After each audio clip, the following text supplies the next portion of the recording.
telah memberikan pertanyaan kepada kita sekaligus jawabannya. Tadi kasih tahu, tadi njuk tahu, kata orang Palembang njuk tahu. Yang jadi masalah, bisa nggak kita menjawab perkara itu? Pasti nggak bisa. Man robuka, 7 langkah setelah saudara kita menguburkan diri kita. Ya, kadang kita nggak terpikir, yang mati wong lain terus.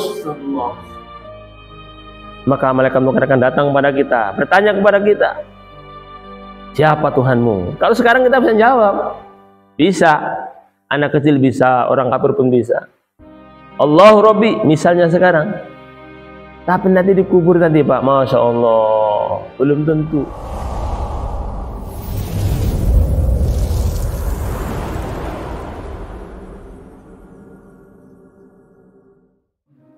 Assalamualaikum warahmatullahi wabarakatuh. Alhamdulillahirrahmanirrahim. Wassalatu wassalamu ala asrafil anbiya wal mursalin wa ala alihi wa sahbihi ajma'in, amma ba'd. Asyhadu an la ilaha illallah wa asyhadu anna sayyidana Muhammadan abduhu wa rasuluh. Allahumma sholli wa sallim ala sayyidina Muhammad wa ala ali sayyidina Muhammad. Faqad qala ta'ala fi kitabihil karim, innal ladina qalu rabbuna Allahu tsumma istaqamu tatanazzalu alaihimul malaikatu alla takhafu wa la tahzanu wa absiru bil jannati allati kuntum tu'adun nahnu alaikum fil hayatid dunya wa fil akhirah walakum biha ma tastahi anfusukum walakum biha ma tad'un nuzulan min ghafurir rahim. Wa man ahsanu qawlan mimman da'a ila Allahi wa 'amila sholihan wa qala innani minal muslimin. Wa qala aidan wa ma yantiqu 'anil hawa in huwa illa wahyu yuha. Wa qala Nabi sallallahu alaihi wasallam, man shalla bardain dakhalal jannah. Walaidan Abdul dzikri la ilaha illallah. Abdul doa alhamdulillah. Atau kama qala Rasulullah sallallahu alaihi wasallam. Bapak-bapak jamaah salat subuh yang dimuliakan dan dirahmati Allah Subhanahu wa taala. Sungguh kita bersyukur kepada Allah Subhanahu wa taala. Sampai pagi hari ini Allah SWT masih beri kita begitu banyak nikmat kehidupan, bisa bernafas. Ada yang pagi ini nggak bernafas lagi, banyak. Kita kadang suka mengeluh, banyak orang lebih susah daripada kita. Tapi pagi ini Masya Allah Subhanallah, Allah bangunkan kita. Bahkan sebelum itu kita sudah sholat tahajud, ya. Terus diberi kekuatan lagi untuk menunggu sampai sholat subuh, sholat subuh berjamaah, teruskan dengan zikir, memuji Allah Subhanahu wa taala, membesarkan asma Allah Subhanahu wa taala. Allah gembira, Allah senang. Dan kita teruskan dengan mudzakarah yang membicarakan tentang kehebatan Allah, kemuliaan Allah, kebesaran Allah Subhanahu wa taala pagi hari ini. Syukur. Tidak semua Allah gunakan, Allah pilih hambanya. Hanya orang-orang tertentu saja. Bukan maksudnya kita sudah dipilih, bukan. Kita baru diberi kesempatan hidup ini untuk berbuat kebaikan. Yang sudah dipilih, dibuktikan adalah para sahabat. Mereka menggunakan waktunya habis untuk agama, hidupnya untuk agama, hartanya untuk agama, nyawanya untuk agama. Sehingga sahabat kalau ada dua penawaran, ini ada takaja dunia, nanam sawit 30 hektar, nanti untungnya sekian, hasil sekian. Satu lagi ada takaja agama lain, ini Nabi mau berangkat ke Tabuk ini. Seluruh sahabat seluruh berkorban membawa apa yang ada. Perang yang sangat sulit. Bulan Ramadan, suasana panas. Di sisi lain orang-orang Madinah ini sebentar lagi mau panen kurma. Karena yang diandalkan orang Madinah pada waktu kurma setahun sekali. Ini waktunya panen, mau ditinggal. Kalau sawit setahun, sebulan 2 kali panen. Bagaimana perasaan sahabat waktu itu? Berat hati. Tapi selain tidak berani dia melanggar daripada perintah Allah Subhanahu wa taala. Maka sahabat berangkat ke Tabuk. Masya Allah. Ini gambar untuk kita, walaupun kita nggak ada kurma, di sini ada batang sawit. Sama ujiannya. Nanti kalau saya berangkat, siapa yang panen? Siapa yang matang karet? Sama ujiannya sebetulnya. Jadi Allah Subhanahu wa taala, belum sempurna iman kalian, iman kita, sebelum engkau sandarkan apa yang aku bawa, kata Nabi Sallallahu Alaihi Wasallam. Maknanya apa? Kita ini hidup ini ikut Allah, ikut Rasulullah Sallallahu Alaihi Wasallam. Itu namanya iman, namanya keyakinan, seperti itu. Selagi itu belum dibuat, dikhawatirkan iman kita ini cacat, iman kita keliru, iman kita salah di akhirat. Apa yang kita punya, apa yang kita miliki, bahkan kalau Allah berkehendak nyawa kita pun kita berikan untuk agama. Apalagi sekedar menikahkan bini yang dulu belaka sekarang udah peot, ya kan? Masya Allah, ini ujian. Jadi belum sempurna iman kita sebelum iman kita diuji. Tapi jangan minta diuji nggak kuat kita. Baginda Rasulullah SAW telah korbankan hidupnya, seluruh hidupnya, harga dirinya, perasaannya untuk agama, untuk kita, untuk menangisi kita. Apa saja yang Nabi punya untuk agama. Subhanallah. Sampai Nabi itu sakingnya kepingin pamannya Abu Jahal beriman, sampai saking seperti itu keinginan Nabi kepada umat, dinikahkan anaknya dengan salah satu di antara anaknya Abu Jahal. Pernah pisanan itu, namanya Utaibah. Ada lagi yang beriman bersama Nabi terus, namanya Ikrimah. Ya, kita ini harus tahu sejarah bagaimana kehidupan Nabi, sejarah Nabi, kehidupan para sahabat, kita harus tahu supaya bagaimana arah kehidupan kita ini mirip-mirip mereka, meniru-meniru mereka. Karena mereka yang benar-benar telah sampai pada derajat yang Allah SWT kehendaki. Suatu ketika Abu Jahal mengatakan, "Wahai anakku, ceraikan istrimu." Berat bagi anaknya.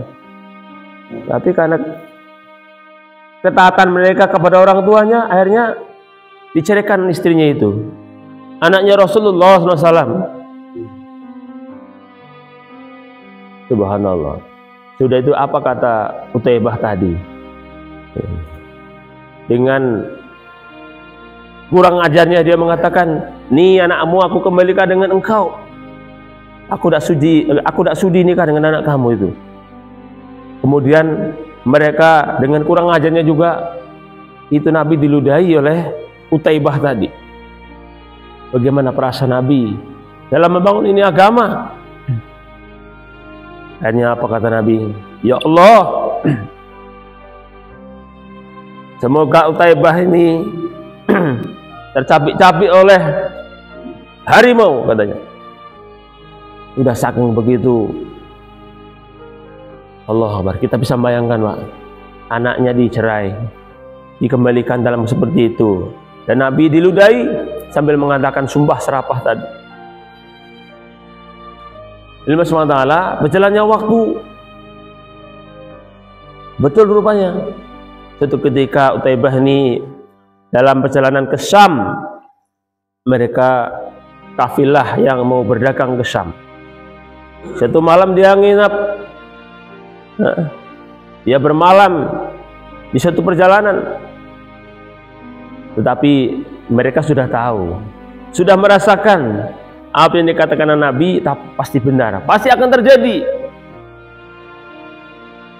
Wa ma yantiqu 'anil hawa in huwa illa wahyuha. Apa yang keluar daripada Nabi semuanya adalah petunjuk Allah Subhanahu wa taala.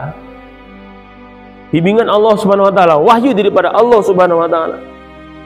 Dan Utaibah ini telah tahu kalau dirinya akan binasa.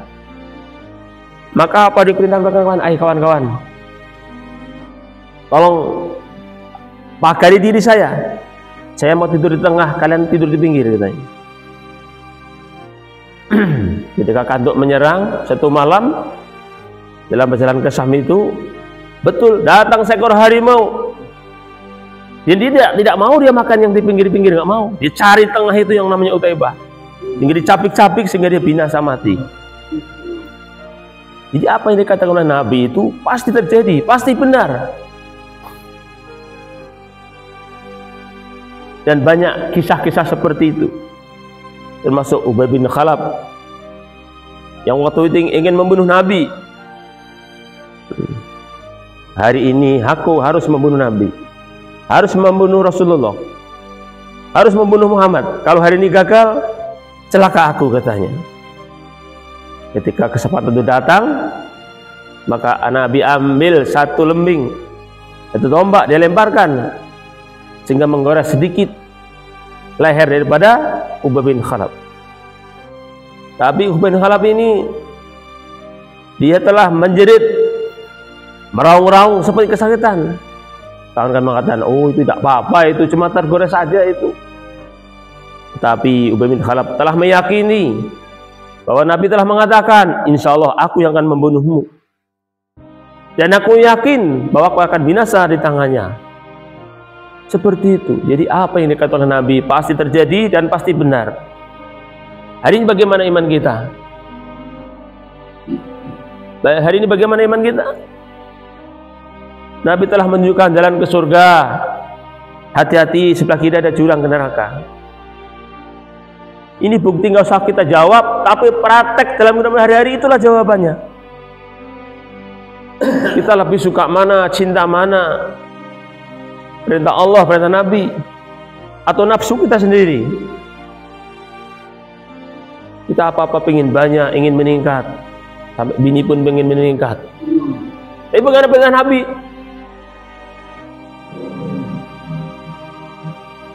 Nabi tidak ingin umatnya ini menderita, tidak ingin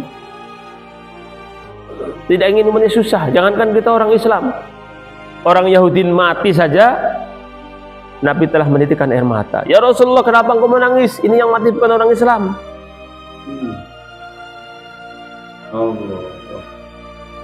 Benar, yang mati ini bukan orang Islam.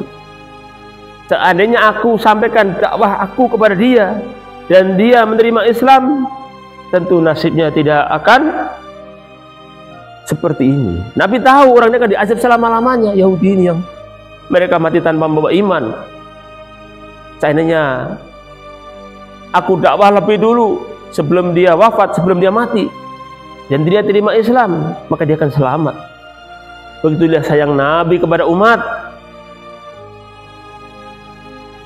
Kita hari ini punya tetangga, bahkan punya keluarga kita dewek, tidak amal agama, tidak sholat, tidak mau mengamalkan agama, kita santai saja, diam saja.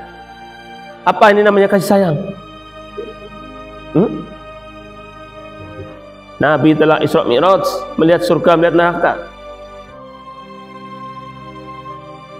Bahkan sampai menjelang beliau wafat, bukan mana istriku, mana kebunku, mana sertifikat aku, tidak. Umati, umati. Bagaimana umatku? Bagaimana umatku? Nabi telah dijamin, telah diampuni dosanya yang lalu, yang hari ini, yang sekarang, dan yang akan datang. Tapi Nabi tidak bergembira begitu saja.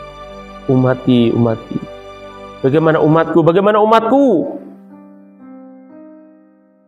Kita belum ada jaminan apa-apa. Yang bicara, yang duduk di bawah, yang mendengar, belum ada jaminan apa-apa. Siapa yang menjamin? Kadang-kadang sudah merasa aman, sudah merasa pasti masuk surga. Allahu Akbar. Allah. Tidak mencerminkan, tidak mencontoh kerusuhan Nabi Sallallahu Alaihi Wasallam.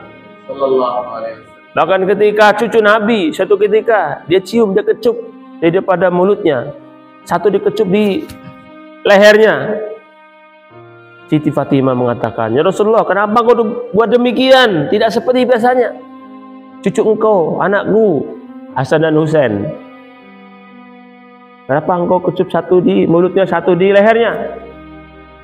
Dia mengatakan, ini Husain ini nanti akan mati, Hasan ini akan mati nanti dengan cara diracun, Husain nanti akan mati dengan cara dipenggal kepalanya. Udah dikasih tahu dan Nabi sudah tahu. Nabi mengatakan, apa kata Siti Fatimah? Ya Rasulullah, aku seorang pesuruh Allah, engkau Nabi, engkau maksum, minta kepada Allah supaya dirubah itu, takdir itu dirubah. Jangan sampai si Hasan mati kena racun, jangan sampai si Husain mati terpenggal. Minta kepada Allah. Apa salahnya minta gerasi kepada presiden? Ya, minta keringanan, minta dirubah. Dan itu bisa dilakukan oleh Nabi. Nabi bisa melakukan itu. Karena setiap Nabi ini punya doa yang sangat makbul. Dan seluruh Nabi telah menggunakan doa-doa itu. Termasuk Nabi Nuh alaihissalam. Dia telah menggunakan doanya untuk kehancuran umatnya yang tidak mau beriman kepada Nabi Nuh alaihissalam. Apa kata Nabi Sallallahu Alaihi Wasallam kepada kita? Tidak. Aku punya doa, dan doa ini akan aku gunakan nanti di padang mahsyar untuk umatku. Untuk umatku. Umatku siapa kata Nabi? Kita ini loh. Yang hidup setelah Rasulullah SAW, namanya umatnya. Siapa saja orangnya.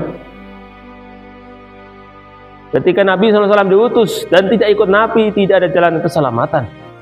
Jadi yang mulia, itu ketika Umar bin Khattab, dia membaca-baca kitab Taurat, dibaca. Maka Nabi lihat, Nabi menambahkan wajah yang tidak suka. Dia tegur daripada Umar bin Khattab, "Hai Umar, apa yang kamu baca?" Nabi sudah tahu. Ini ya Rasulullah, saya sedang membaca Tauratnya Nabi Musa. Wahai Umar, ketahuilah, seandainya Musa hidup hari ini setelah aku diutus dan dia tidak ikut apa yang aku bawa, tidak ada jalan keselamatan. Itu Nabi Musa itu. Kalau Allah, kekasih Allah SWT juga, seorang Allah. Tapi kalau hari ini setelah Nabi diutus, Nabi SAW diutus, tidak ikut kepada apa yang Nabi bawa, tidak ada jalan keselamatan. Bagaimana kita nih? Kita ini siapa nih? Nabi, anak Nabi jauh, tidak mau ikut Nabi, salah kita sendiri. Umur ini singkat Pak, pendek. Tapi umur singkat pendek ini menentukan seseorang, termasuk diri kita, akan sukses di akhirat atau gagal di akhirat. Terserah kepada kita sekalian. Orang memilih Yahudi, Nasrani, Majusi, itu tergantung kok. Allah tidak memaksa harus menerima Islam, tidak. Terserah. Maka kita harus tahu diri. Kita ini dihidupkan tanpa minta, sudah jadikan kita sebagai orang Islam. Bapak kita Islam, ibu kita Islam, kakek kita Islam, tanpa minta Islam. Tapi dengan sayangnya Allah SWT kita jadikan orang Islam, orang beriman. Islam itu maksudnya selamat. Tapi kadang-kadang kita kurang menghargai bagaimana para sahabat mendapatkan Islam. Tunggu, susah, payah, baru mengucapkan 2 kalimat syahadat sudah dipukuli sampai pingsan Abu Bakar Siddiq radhiyallahu anhu. Itu resikonya masuk Islam. Diembargo 3 tahun, disuruh pisah sama istrinya, macam-macam keadaan sahabat. Ada yang diguling-gulingkan dalam kobaran api sehingga bara api sampai padam. Dipadamnya bukan karena siram air dingin, karena tubuh seorang sahabat. Begitu mereka mendapatkan Islam, Masya Allah, Allah Subhanahu wa ta'ala bahwa tidak ada perkara yang paling penting, terpenting tanamkan dalam diri kita, pikiran kita, otak kita ini kecuali perkara agama. Itu. Kecuali perkara hidayah, kecuali perkara iman. Kalau kita anggap sudah perkara yang penting, berarti yang lain itu kurang penting. Sudahlah. Masalah dunia, harta, benda, umur, nyawa, jodoh, sudah Allah takdirkan, tentukan. 4 bulan kita dalam kandungan sudah tentukan itu, Pak. Gak usah khawatir. Ketika kita dalam kandungan 4 bulan, sudah tentukan rezekinya berapa, habis beras berapa ton, ikan berapa ton, udah ditentukan itu semuanya. Belum kita akan mati sebelum habis rezeki kita. Maksudnya apa? Kita nggak usah khawatir, karena sudah ditentukan, dipastikan. Yang kedua, jodoh kita siapa, mau berapa kok, udah tentukan.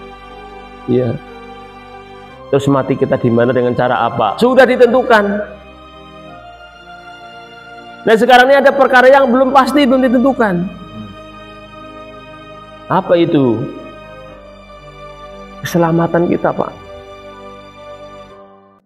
Habis dunia ini dunia habis ini, bentar lagi kita mati ini. Inilah masalah besar. Allah. Inilah masalah besar setelah kehidupan ini. Dunia yang kita anggap masalah, ini masalah-masalah. Diajak berjuang, banyak masalah, belum bisa. Seolah-olah banyak masalah di depan kita, kanan, kiri, depan, belakang. Itu bukanlah masalah sebetulnya. Masalah akan datang sesungguhnya ketika kita sudah napas kita ini putus, itulah masalah. Allah SWT akan utus malaikat Munkar dan Nakir menanyai diri kita, man rabbuka. Pasti nggak kita bisa jawab? Kalau sekarang bisa jawab, tapi tidak semudah anak sekolah. Anak sekolah kalau mau ujian itu kadang-kadang untuk pertanyaannya disimpan, jangan sampai ini bocor, nanti bahaya ini. Anak-anak mikir, nanti dikasih soal, suruh jawab. Kalau benar dia naik kelas, kalau betul dia lulus. Tidak boleh sampai bocor itu. Allah Subhanahu wa Ta'ala telah memberikan pertanyaan kepada kita sekaligus jawabannya. Tadi kasih tahu, tadi njuk tahu, kata orang Palembang njuk tahu. Yang jadi masalah, bisa nggak kita jawab perkara itu? Pasti nggak bisa. Man rabbuka. 7 langkah setelah saudara kita menguburkan diri kita, ya, kadang kita nggak terpikir, yang mati wong lain terus. Maka malaikat akan datang kepada kita, bertanya kepada kita, siapa Tuhanmu? Kalau sekarang kita bisa jawab, bisa. Anak kecil bisa, orang kafir pun bisa.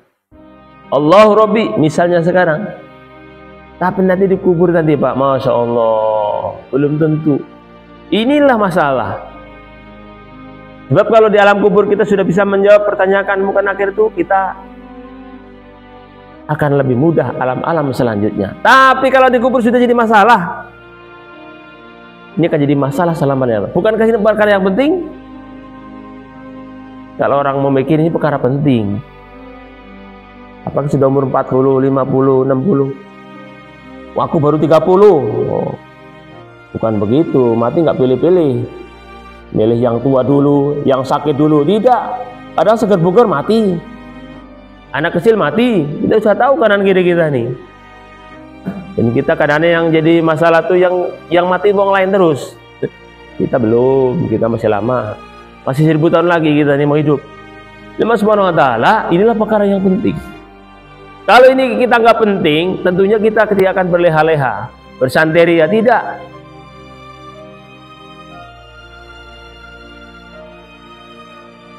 Dan inilah jalannya sudah seluruh para anbiya tunjukkan, yaitu bagaimana kita meluruskan iman kepada Allah Subhanahu wa Ta'ala. Yakinnya betul. Yakin ini nggak boleh campur, Pak, nggak boleh. Imannya nggak boleh bercampur. Rukun imannya ada 6, ya. Harus 6, nggak boleh salah satu tidak ada. Kalau satu tidak ada, cacat. Iman kita harus betul. Iman kita harus lurus. Kemudian amal kita juga harus betul. Iman kita harus betul, amal kita harus betul. Supaya iman kita betul, amal kita betul, kita mesti usaha. Bagaimana cara usaha atas iman? Bapak sudah tahu semua. Nah, sahabat usaha atas iman, Pak, 23 tahun itu minimal. 13 tahun di Mekah, 10 tahun di Madinah. Bagaimana? Dengan cara mengorbankan harta diri waktu di jalan Allah Subhanahu wa taala. Allah SWT telah firman dalam Al-Quran, ya ayyuhalladzina amanu hal adulukum ala tijaratin tunjikum min adabin alim, ila akhir ayat. Wahai orang beriman, maukah kamu? Ditawarkan nih, Pak. Allah menawarkan. Mau ambil, nggak mau ya terserah kamu, salah kamu sih. Allah sudah menawarkan. Wahai orang yang beriman, ya ayyuhalladzina amanu hal adulukum, maukah kamu aku tunjukkan satu usaha, satu perniagaan, tijarah yang sangat menguntungkan. Yang sangat menguntungkan. Adakah gak usaha yang sangat lebih menguntungkan daripada urusan Allah SWT? Tidak. Bahkan akan angkat kamu daripada api yang pedih. Akan diampuni dosa-dosa kita. Apa itu? Kamu beriman kepada Allah dan beriman kepada Rasulullah SAW. Kemudian kamu berjuang di jalan Allah dengan menggunakan harta dan diri kamu. Jangan nunggu duit, nunggu ini. Dengan harta diri kamu itu. Kamu capek-capek kerja, usaha dunia ini untuk jalan Allah Subhanahu wa taala. Memperbaiki iman dan amal kita. Itu caranya seperti itu. Mau cari iman di rumah dengan minum kopi sama anak istri, nonton TV, dapat iman? Mimpi namanya itu. Mimpi di siang hari lagi, siang bolong. Berjuang bersama sahabat. Berjuang bersama Rasulullah SAW. Dan Rasulullah sudah tahu tentang amal umatnya. Dan Nabi akan menunggu nanti di Telaga Kausar. Sudah sering kita dengar bahwasanya setelah dunia ini kiamat, seluruh manusia yang pernah ada di dunia ini, dari Nabi Adam alaihissalam sampai nanti manusia yang terakhir akan dikumpulkan jadi satu di padang mahsyar dalam keadaan telanjang. Lantainya bukan tanah seperti ini, dingin, tapi dikatakan, hanya mengatakan tembaga, panas. Matahari dekatkan sejengkal dari kepala kita. Kita bayangkan bagaimana panasnya. Ini aja di sini kalau siang ini di masjid ini, masya Allah, panas kan di sini. Ini masih ada atap, masih ada pelapon, masih ada langit, masih itu masih kita sudah kepanasan. Kita bayangkan di padang mahsyar yang diceritakan seperti itu, dan pasti akan terjadi. Manusia lari ke sana, lari ke sini, bingung ke sana, bingung ke sini. Berapa lama? Wallahu lamanya Allah yang tahu. Ada yang mengatakan bagi orang beriman seperti 2 rakaat sholat sunnah. Bagi orang kafir sampai 50.000 tahun. Nggak bisa bayangkan kita seperti itu, Pak. Bagaimana keadaan seperti itu? Sehingga manusia bingung ke sana ke sini. Sehingga orang kafir mengatakan, wahai Tuhan, cepatlah kami masuk dalam neraka. Itu orang kafir mengatakan seperti itu karena saking tidak tahannya di situ. Dia pikir di neraka lebih ringan mungkin. Oh, ini baru mukodimah saja itu. Maka berbondong-bondong manusia datang. Kita datang aja kepada kakek kita Nabi Adam. Dia kan kakek kita nih. Supaya minta kepada Allah, supaya dibuka sidang pengadilan ini. Dia kedatangan Nabi Adam mengatakan, saya malu kepada Allah, saya tidak bisa berikan syafaat. Coba kamu datang kepada Nuh. Nabi Nuh pun sudah mengatakan, seperti itu juga. Aku telah berbuat salah kepada Allah, telah kugunakan doaku untuk kehancuran umatku. Coba minta kepada Ibrahim. Terus sehingga seluruh Nabi tidak ada yang bisa memberikan daripada syafaat kecuali yang mulia baginda Rasulullah sallallahu alaihi wasallam, nabi kita. Ketika mereka datang kepada Rasulullah SAW, maka Nabi mengatakan, analah, ini baganku, ini baganku. Ya, Nabi sujud. Ketika Nabi sujud, Allah perintahkan, wahai Muhammad, angkat kepala kamu. Angkat kepalamu. Hari ini minta apa saja akan aku beri. Bukan tanya di mana istriku, keluargaku. Tidak, umati. Bagaimana umat? Bagaimana keadaan umatku? Hingga itu hari masalah, Nabi telah menunggu di Telaga Kautsar. Hingga ramai orang yang zuhud, ahli ibadah, orang-orang soleh datang kepada Rasulullah SAW. Nabi mengucapkan selamat, kalian selamat, disalami oleh Nabi, disalami. Semoga termasuk kita disalami ya. Masya Allah. Kalau nggak disalami waktu itu, kita nggak tahu berada di mana itu. Orang-orang kafir nggak berani mendekat, nggak bisa mendekat, dihalau oleh malaikat. Tapi orang-orang yang di dunia zuhud, di dunia orang-orang soleh, mengamalkan agama Allah Subhanahu Wa Taala, dia datang kepada Nabi SAW. Ada tanda-tandanya, tanda-tanda bekas sujud, ada tanda-tandanya. Maka Nabi ucapkan selamat kalian, selamat. Masya Allah. Kalian kehausan, kelaparan, maka Nabi persilahkan mengambil cangkir-cangkir untuk berikan minum kepada golongan ini. Maka mereka minum. Kalian setelah ini tidak akan haus selama-lamanya. Setelah minum Telaga Kautsar itu tidak akan haus selama-lamanya. Allahu Akbar. Semoga termasuk kita. Ketika rombongan ini habis ini. Berlalu entah berapa lama itu habis. Nanti rombongan yang kedua. Tapi yang kedua ini, Masya Allah, Nabi bukan duduk menyambut selamat datang, bukan. Nabi berdiri. Di kejauhan telah terlihat oleh Rasulullah SAW. Nabi berdiri. Nabi rindu kepada golongan yang ini.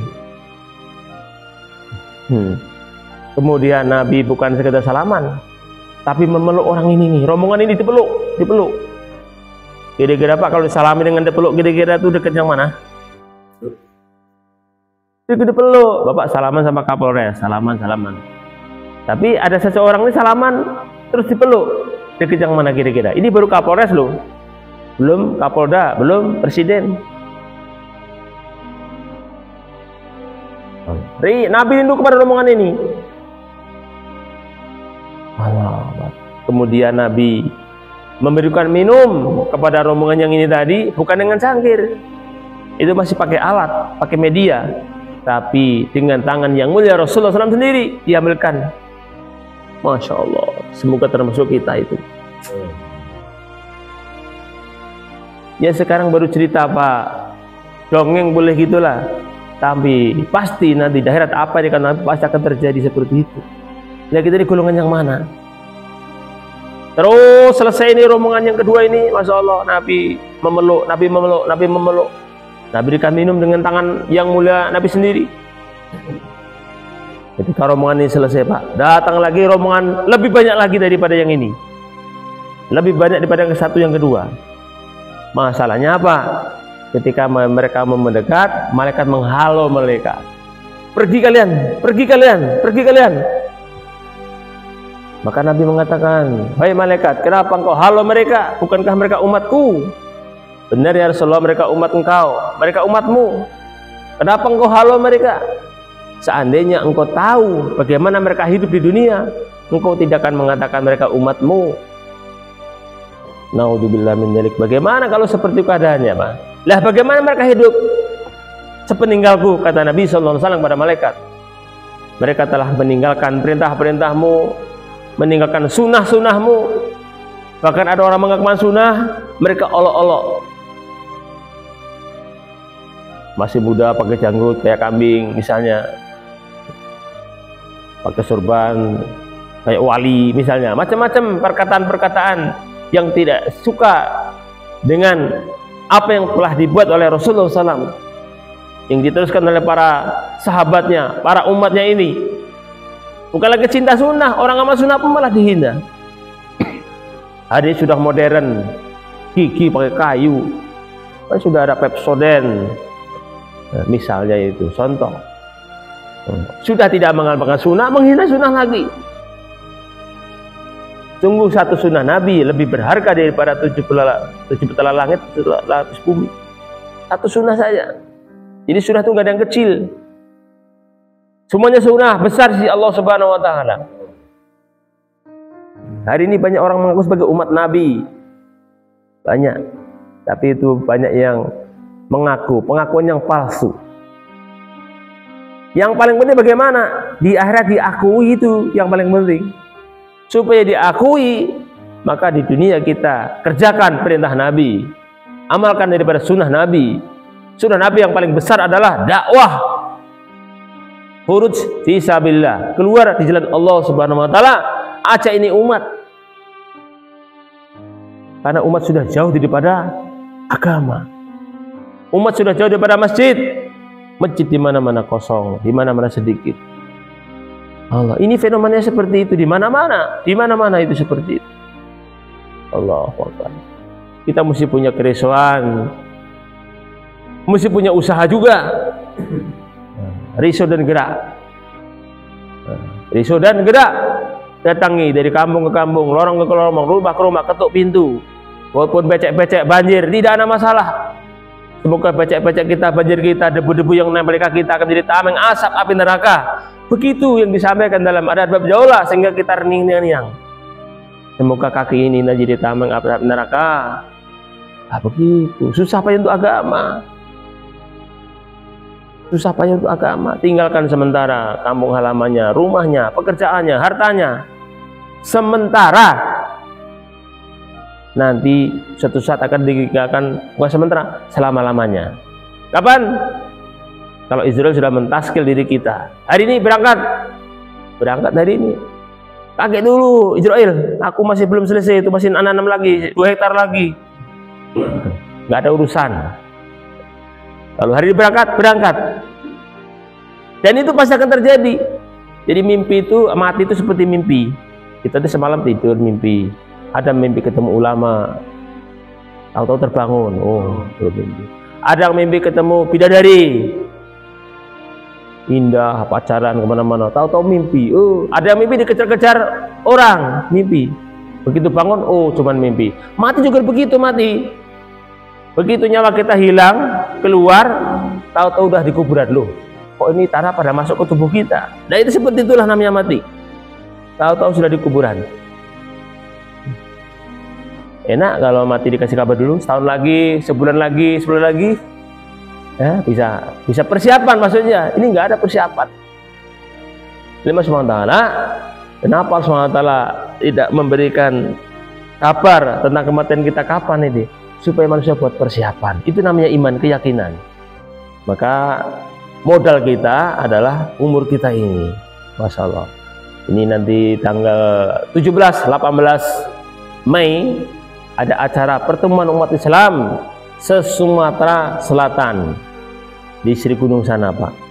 Pertama kita hadir, yang kedua siapkan diri kita untuk berangkat menggunakan harti diri waktu kita. Ngomong sama bini kita, Bu, saya mau berangkat 4 bulan, tolong siapkan tasnya. Masih ada waktu berapa hari ini nih? Nah, kemudian nanti bulan 9 lebih besar lagi, ijtima, pertemuan Islam seluruh dunia, tempatnya di Pondok Pesantren Al-Fatah Temboro sana, Al-Indor, Masjid Al-Indor. Udah disiapkan untuk 400.000 orang akan kumpul di situ. Nah, maksudnya apa? Jangan sampai diri kita nggak ada di situ. Kalau nggak ada di situ, kemana diri kita? Nanti kalau di absen kita nggak datang bagaimana? Mukmin masuk surga, masuk. Iwan masuk. Abdullah kok nggak ada misalnya. Nah, itu kita bahaya. Jadi kita mesti tahu ya, ini disampaikan kepada seluruh manusia umat Islam. Ibu-ibu juga sampaikan biar mereka buat amalan di rumah.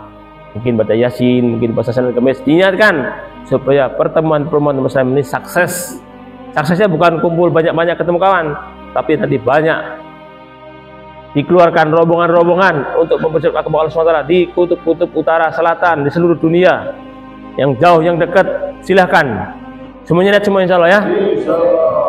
Allahu Akbar. Yang benar dari Allah SWT, yang salah kurang daripada diri kita. Sesuatu itu tergantung dari para pengorbanan seseorang. Kalau orang banyak korban, banyak paham. Sedikit korban, sedikit paham. Kalau salah korban, salah paham. Tidak korban, jadi korban. Tidak korban, jadi korban malah. Bismillah. Demikian saja untuk kami sampaikan. Kepada Allah saya mohon ampun, kepada Bapak sekalian saya mohon maaf. Dan sama-sama kita sempurnakan majlis dengan doa kifaratul majlis. Subhanallah wa bihamdihi, subhanaka Allahu wa bihamdika, asyhadu alla ilaha illa anta, astaghfiruka wa atubu ilaik. Wassalamualaikum warahmatullahi wabarakatuh.